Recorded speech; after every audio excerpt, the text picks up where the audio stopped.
Hey everybody, welcome to Takeoff with John Clark, presented by Live Casino Hotel Philadelphia, and the Flyers season is upon us. And look, we talk about Philly guys with passion.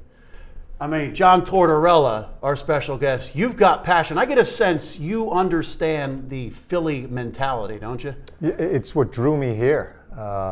Just the straightforwardness, the passion about their sports teams, all the sports teams together in one little complex, one big complex out there. I'm really looking forward to it. I thought it was cool when you said you got to drive over the Walt Whitman Bridge and you're driving into the city, you see the skyline, and then you see the sports complex. Did that give you some feeling? Yeah, it was the first time. It was a couple of weeks ago, and yeah, you look at the city of Philly, a city that coming in as a visiting coach, always loved coming here. The restaurants, everything about it.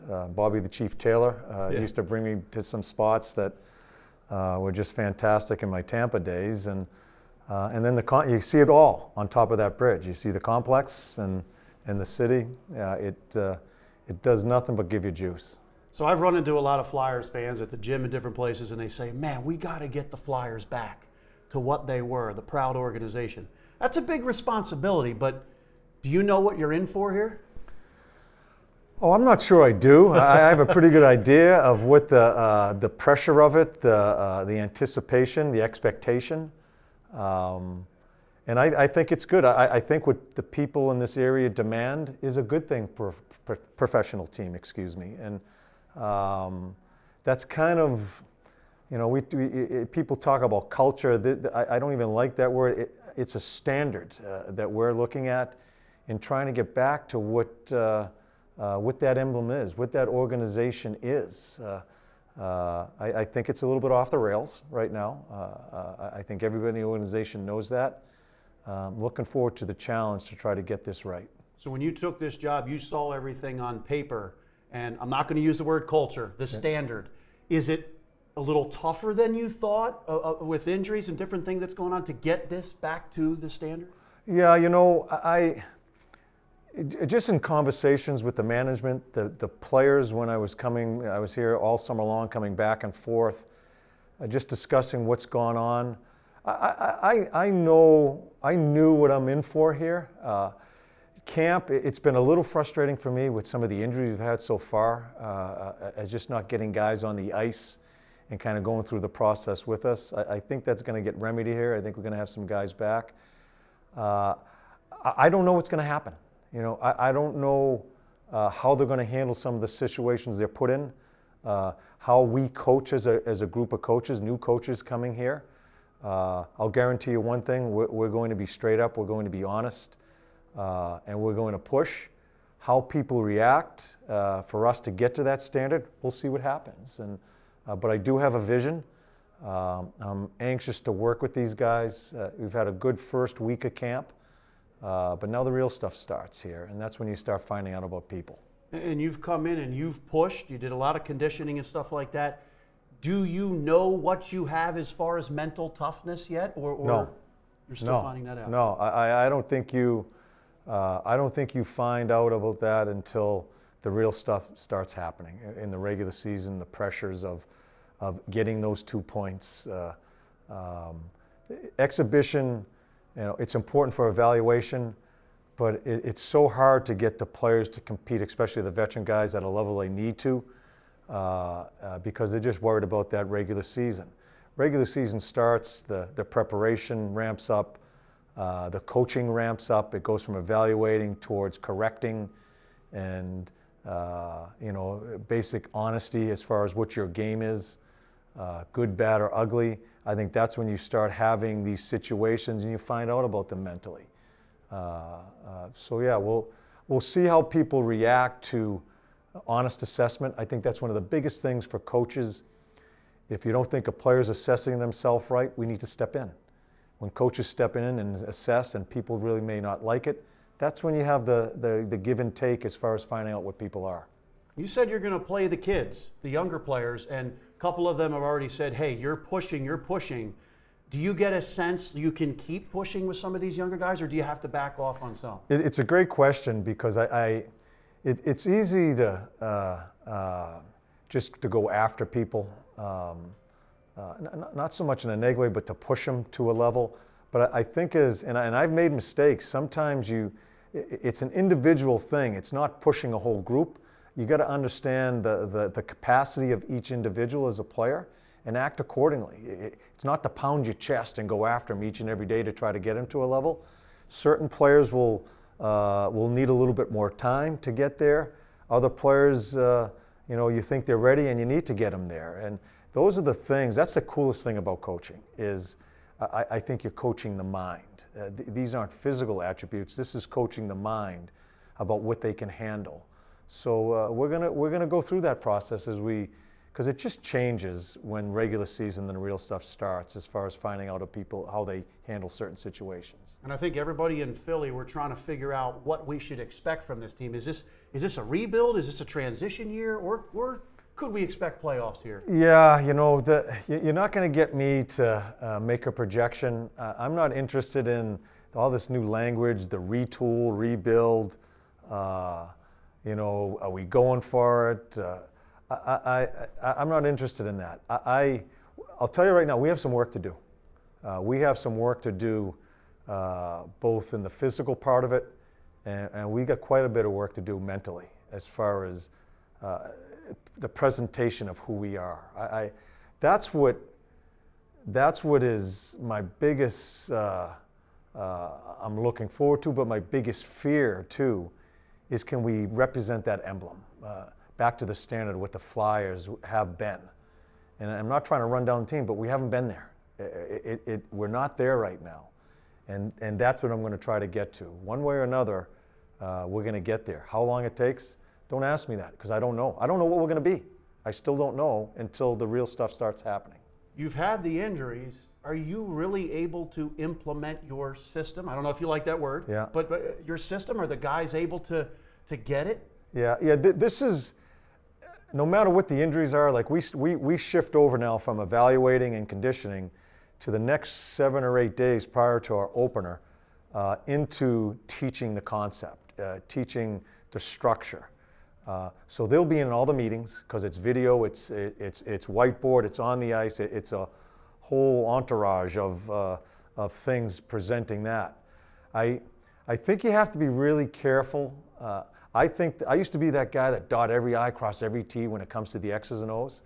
I think the game's changed a little bit, and where we're going to present them a foundation, and that's what we're going to do here the next week. But I still think it comes down to a will. A group will, and pulling the rope at the same end. So that's where you find out about people. Are they willing to give for their teammate? Are they willing to push to a level that you find ways by just willing yourself through it? That's a big part of winning in the National Hockey League. So we're going to go through that. And who ends up in that starting lineup, I still don't know. There's a bunch of kids vying for jobs. Really excited about some, disappointed in some veterans as far as what they showed right now, but we'll see how it all shakes out when we get going. You mentioned the room and accountability, what you're looking for. Do you think that certain guys have underachieved on the ice, maybe because of a lack of accountability or lack of leadership in the room? Hard to judge an exhibition, but judging from conversations all summer long with management and players, and certainly not on a fact-finding mission with the players, but just discussing about the game, how I see it, how we're going to approach it as a coaching staff. I think the players want more accountability. I believe that the coaches are going to be in there quite a bit this year in teaching that. I don't think you win playoffs, championships, whatever it may be, until the room takes over itself. I think we're a ways away from that right now, so I think that's where it falls on the coaches to be in there a little bit more, and I'm hoping we can wean ourselves out of there as we go through this process. And you go back to the rebuild and all that stuff. I don't have a word for it. All I know is I'm going to tell you and tell the public is that we have a lot of work to do here, and I'm not skipping any steps. I'm not going to listen, you got to be here in the standings. I am going to go about it as I see fit to develop a team. And I don't even think we're close to having our foundation built yet before you start adding those bigger pieces, the free agents and all that. And people don't like it. They don't like to hear it. I can't worry about that. I need to try to do this job the correct way so we can build it to win. And that's how we're going to try to do it. And I was going to ask you, every time you come into a situation, you say, okay, what are we good at? Have you found something that you can build on, an identity with this team? No. And I think it's a huge part of becoming a team is developing that identity. And no, I think we're a bit scattered. And it's a huge part of my job is to bring it together to develop that identity. And I've said this right along, is this is one of the best cities in pro sports that you can kind of join in with and develop that type of identity. And it's had a history of playing the right way towards the city. That's where I like to try to get it to. That's what I shouldn't say we as a coaching staff and management group try to get it to. But we've got some work to do there. It's a bit. I just feel we have pieces. Eventually, we're going to need more pieces, but the pieces we have right now, that's the biggest part of building a foundation, and that's where the young kids come in.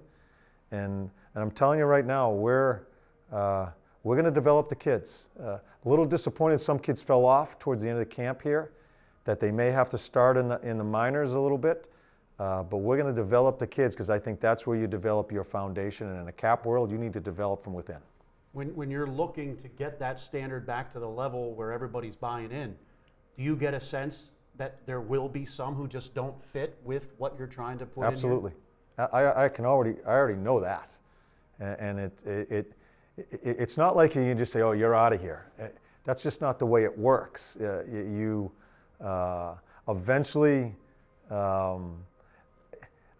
It eventually, the people that don't belong in the organization will find their way where we see that, and that's where we have to act on it. It doesn't happen overnight because there's so many different things you have to do as a managed group to get that. It takes time, but we have to be honest with ourselves about making tough decisions if we're going to do this right. And you can. It's easy to talk about winning.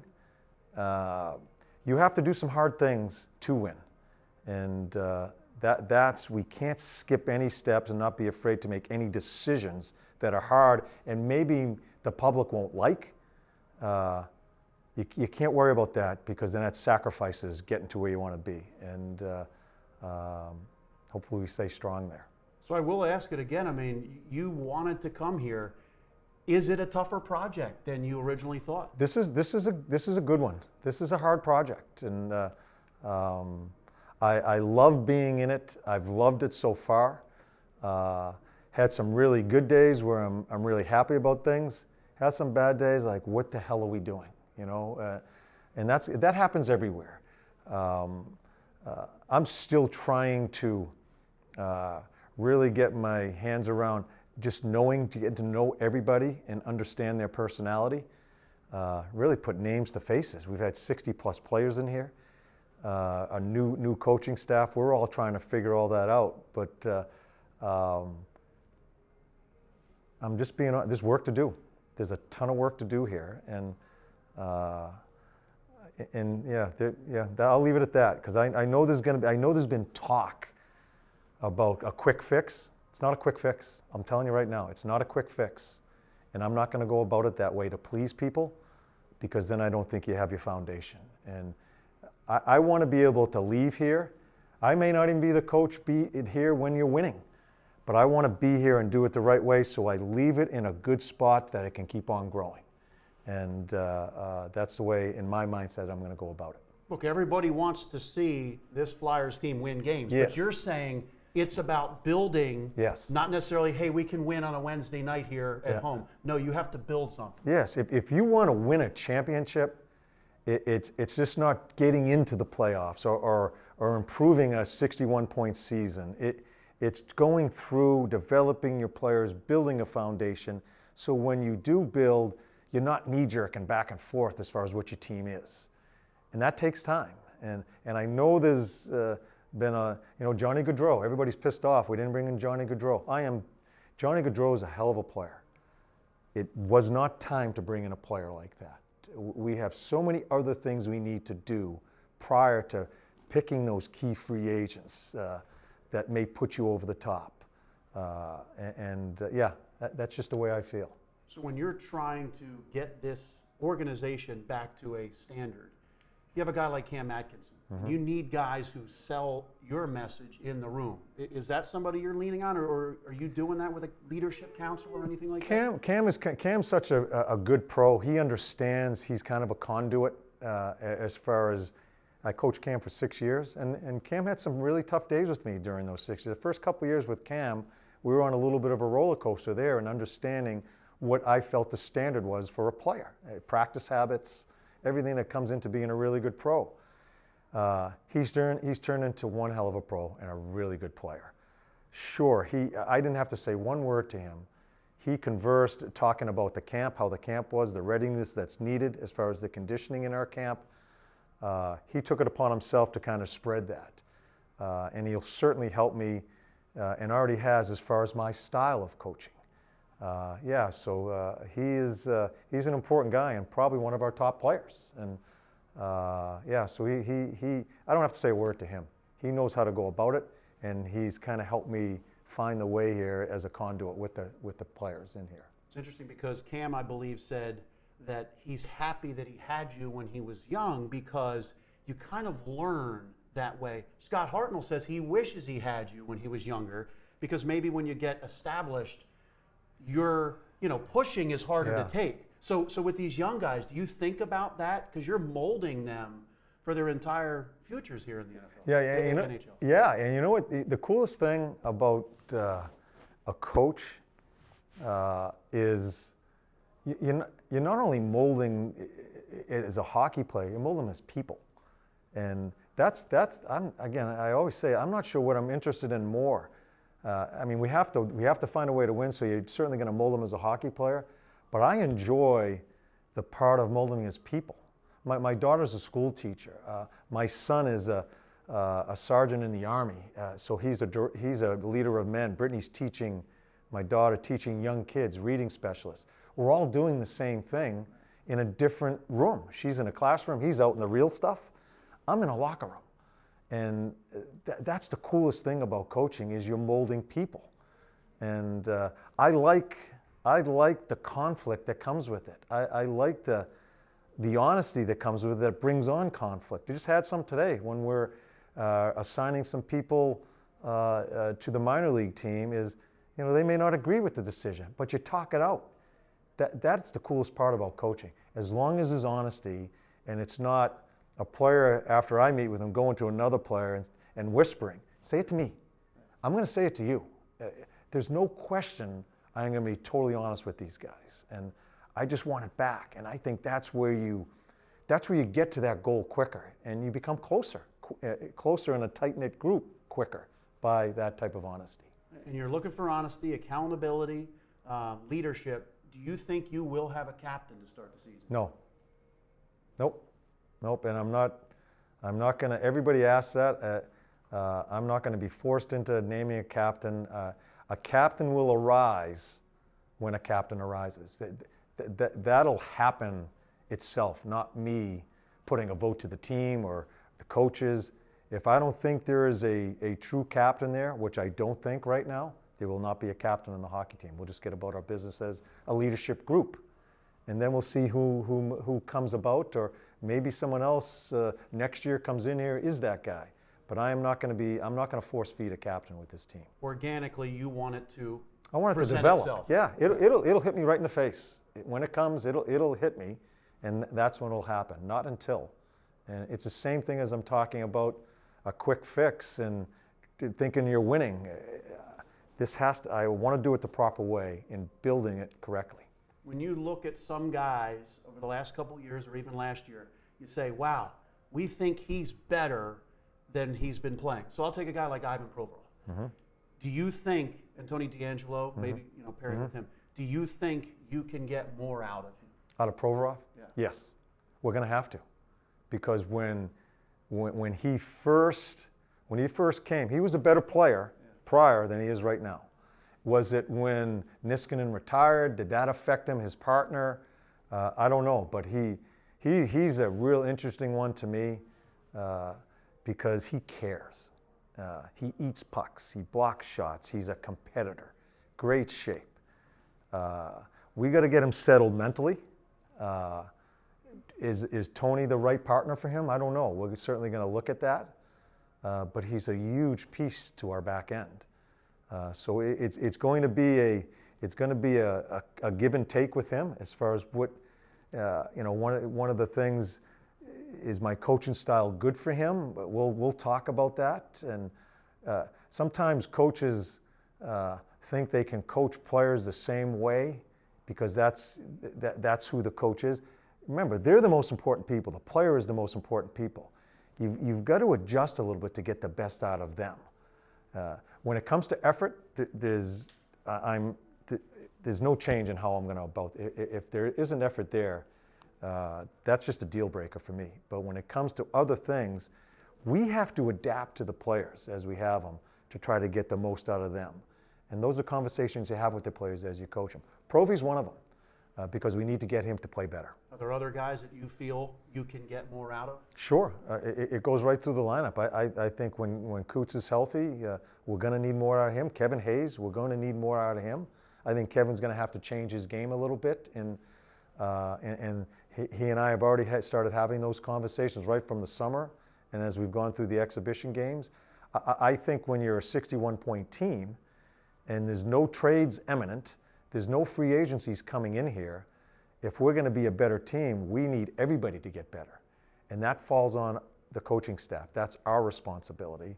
And so it's not one particular person. There are some key guys, as we just mentioned there, but everybody needs to incrementally get better. And you join in as a group, and that's when you find your way with your foundation of your team. I believe no team in hockey's given up more goals over the last couple of years than the Flyers. Yeah. Carter Hart, this may be his first settled year. You know, he had the pandemic year. He didn't really have anybody to hang with. He was living by himself because he's, from far away.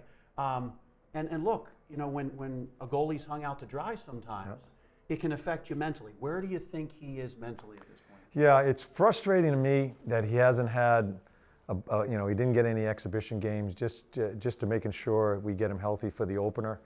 That's a little frustrating for me, but you go back to the pandemic with these young men, and that's hard on these young kids. I went through it when I was in Columbus. Some guys really struggle living on their own, away from home. You can't socialize because of that. I think that has a lot to do with Carter too, but this is a tough city for goaltending. There's a lot of pressure on the goaltender in Philly. We got a 24-year-old kid that has tremendous promise, is projected to be a really good goalie. I believe in talking to the management, had some really good games last year. So I'll answer your question this way. I think it falls on both. We have to be a better team away from the puck. We have to play better in front of him. I think it's going to have to be our style right now, is to really defend well and grind away to score some goals, because we're not going to be having a couple of lines that filled with skill to score goals. We're going to have to work hard to score our goals. But the first thing we're doing is to try to take care of in front of Carter and playing better in front of him. But that doesn't get him off his hook either, as far as he needs to be better also. So it's a combination of both. And there's going to be a style of play to let him get his feet underneath him that we're going to have to play. And I just want us to be hard. I want our oppositions to have to come through 5 guys before they get to him. And that's the kind of process we're going through right now with our structure. And I saw your message in your letter to your season ticket holders about effort and on the ice. Is that just not in games where you will sit a guy if you're not seeing the effort in practice as well? Is that where it starts? Yeah. And I think everybody gets all antsy about just holding people accountable. That's my job. It isn't written in my contract that I'm not supposed to do this to that player because he makes that amount of money or he's that pick. I don't look at picks. I don't look at money. I don't look at stature. I don't think it's fair to look at it that way. I have a group of men that I'm going to try to put the best 20 out there each and every night. And I think them knowing that going in, I think it's fair warning. And I just think that's my job. I think merit comes into this here, and that's how we're going to try to go about it. I think that's how you create an inner accountability in the room, and eventually the players take it over.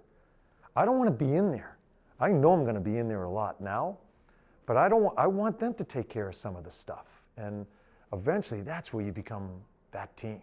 They're taking care of it. You know, in Columbus, in the middle part of that, when I thought we developed our room really well, I kind of got the hand sometimes from my captain, Nick Flynn. We got it. I said, okay. I just turn around and go back in my room. Good. Take care of it. That's where we're going to try to get it to, and we're not there yet. We're not close. You think you've changed or mellowed at all through the years? Yes. Yes. Well, I'm not so sure mellowed is the word. I think I'm trying, and I know I've improved, I'm trying to become a better listener. I think spontaneous coaching is a very important part of coaching. I've made some mistakes that way, but I think it's a big part of coaching. So I'm trying to find my avenue of to listen to, to where, maybe you miss something and you need to hear it from the player. That's a very important part of it too. I think I've grown there. I need to grow more. But I'm not going to be a coach that if something happens on the bench, I'm waiting to the in-between period and go through the hockey handbook and say, okay, this is how I'm supposed to handle that. I'm going to handle it right now. Because something else is going to happen probably 10 minutes later. And then by the time you're done and you think you have to go to a room and rehearse, you got so many things you forget some of the things to do. So it's going to go right now. And that's where I make some mistakes, but I think that's one of the strengths too, as far as spontaneous coaching. I think it's so important in today's game that hit it right now and then move by it. It could be really good. Everybody thinks coaching is always the correcting. Big part of coaching is saying, damn right, that's the way we do it right there. It goes both ways. So you just can't, it's easy to correct the bad stuff. You better make sure you're on the other side of it too, because they know. And that's the only way you can be fair with them. And we've seen your passionate personality in relation sometimes with the media and then, sometimes in the hallway outside a room. But is at the core of all of that your players or defending your players or having your players back? All of those things? I'm going to defend my players back from you guys. And not so meaning you, but I feel I'm protected, as hard as I am at certain times, I'm very protective of those guys too, because I want to be the ones leaning on them, hugging them, whatever it may be. I don't want them to listen to your stuff, and not so much, I mean media stuff. And so if I think it's out of line, I'm going to protect them. I think I owe that to them because I think they're going to hear enough from me. And I don't think people understand that sometimes. These are never, I think all the things, the YouTube things and the things that people like to see and say he's a lunatic, it's never personal. I love my players. I'm fortunate to coach them. And so my passion to them in coaching them and maybe sometimes being hard on them is because I just want them to grow. And I'm going to continue doing that, and I will continue to protect them if I think I need to. Do you find it a little tougher these days? Now, maybe not hockey, but covering other sports. Players are now sometimes brands. They have a lot of people that work for them. They're on social media. They see everything people say. Is it really harder? Are players more sensitive now or do not take that hard coaching sometimes? Yes, I think it's a different athlete. I do. I think all through all pro sports. I think it's gotten into... And this is where I'm really trying to improve at. I think it needs to be conversations. I think you need to empower the players. It's not the coach talking down to the player these days. It's a partnership. Yeah. But I'll tell you right now, it's a partnership, but there's also a fine line there where I'm not going to get too far over that line to where then it turns into sloppiness and human nature to take advantage of situations. That's the fine line of coaching here. And I do think that the art of coaching has changed into coach player. And I don't want that. But I also going to keep that line there that I'm going to make the decision eventually here. We'll talk about it, but if I think it needs to go this way, we're going that way. But I also want their input. I think that's where the athlete is. And I think the whole world is, it's just changed that way. Yeah. You used to have Walter Cronkite doing the news, and he would say, "This is the news. Yes, this is what's going on." yeah. Now it's more conversation. Yes. You're yes, sharing news. yeah, People are going to give you their reaction. Yes. Yeah. And we can't, coaches can't get stubborn. As sometimes I disagree with some stuff, but you also have to, you've got to have an elastic to you. You got to bend a little bit and listen, and really listen, and you might learn something. We can learn also from the players. I don't ever want to think we have all the answers. I think we get in the way sometimes of players. I think we overcoach. And I want them to feel comfortable talking to us. But eventually you got to be really careful there, because it can run amok pretty quickly. You've got some high egos, you've got big money people and stature and the entourage you're talking about. You got to be really careful to handle that, because it could turn into ugliness as far as letting it get too far away. I don't know if you've seen the Eagles are 4-0. Nick Sirianni, the head coach, says he tries to remain calm at all times, but that Italian comes out of him and it just lets it go, maybe at a referee or the opposing sideline, or even his players sometimes. How have you dealt with trying to remain calm at times, but then it comes out? You know what happens is, I'm a huge football fan, and I'm thrilled that we have the Eagles right across the street here, and I've watched him. He reminds me of my old captain. He looks just like Nick Foligno, my captain in Columbus.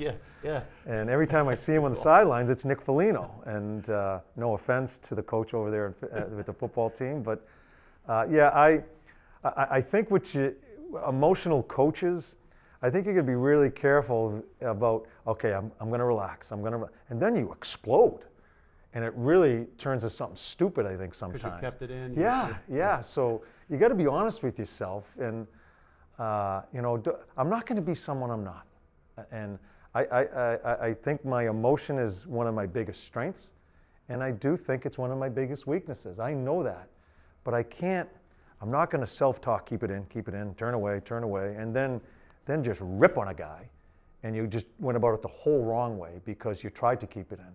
I'm hoping I'm experienced enough and gone through enough experiences that I can find that road that way without losing my personality. You were here in the Wells Fargo Center about 18 years ago when Flyers and Lightning had a great series, and that building was electric. Yeah. And then you see in the city, the Eagles are 4-0, the Phillies have finally made the playoffs, the Sixers are looking good. Is that kind of like a good selling point to your team? Like, if we win, if we do the right things, this city is like the best place to win. Yeah, and I remember that. And that's how hard it is to win a cup. We ended up winning one then in 2004. My experience I haven't gotten back to the finals since then. It was such a great series. 7 games, 7 right? games. 2-1 down there? 2-1, and then we went on and beat Calgary. Coming in here on certain games and coming off the bus and people throwing stuff at us and yelling at us. It was such a great atmosphere. I think ESPN was covering the series. Everything was brought into it. It was great. I've never been a coach that's coaching a sport in a city that wants to compete against the other major sports in the city. We want to join in. It's such a success story with the other teams here. We want to join in. I just think I think sometimes when the team is a 61-point team, we can't be gimmicky. We can't try to get people in the building. You can't try to say the right things. I think we need to keep our head down, shut our mouths, and work. And get our foundation together, find ways to win games, gain some confidence, and get about it that way. I don't think talking about it is the answer. We need to do our own work to get it back on the rails. And then we can start thinking about where we're going to be. But it's going to take time. I'm telling you right now, it's going to take a little time. A little warning. Yeah, warning. yeah. And people may not like hearing that. Honesty. We appreciate it in Philly. Yeah, and I know people will be upset. I know people are going to be upset with me, and I appreciate that. I will, but I'm not going to waver through pressure of we want it now. I do too. We do too.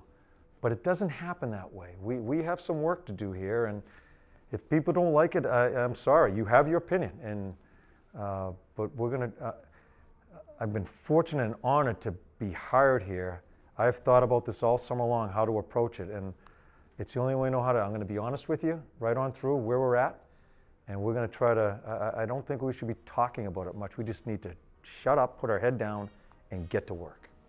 That emblem right there. Get back to where. Means a ton. Means a ton. Yes. We appreciate the honesty here in Philly. Always Thank you. appreciate it. John, thank you so much. Really appreciate the time, and I'm sure everybody's going to enjoy honesty.